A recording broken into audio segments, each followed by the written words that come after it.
श्री स्वामी समर्थ. सकाळी अंघोळ झाली की देवपूजा करणं हे क्रमानं येतं. मात्र देवपूजा करताना अनेकांना काही गोष्टींची माहितीच नसते.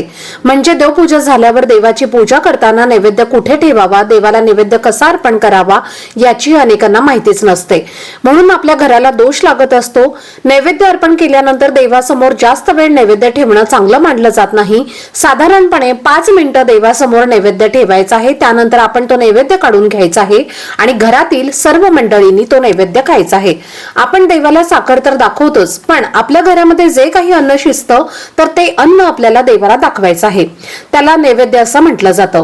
आपल्या घरामध्ये आपण अन्न खाण्यासाठी जे काही जेवण बनवतो तेच आपल्याला देवाला अर्पण करायचं आहे. त्यानंतरच आपण घरामध्ये ते ग्रहण करायचं आहे. देवाला नैवेद्य अर्पण करायचं भांड हे सोनं, पितळ किंवा मातीचं बनलेलं असावं किंवा केळीच्या किंवा सुपारीच्या पानावरती तुम्ही हा नैवेद्य अर्पण करू शकता. श्री स्वामी समर्थ.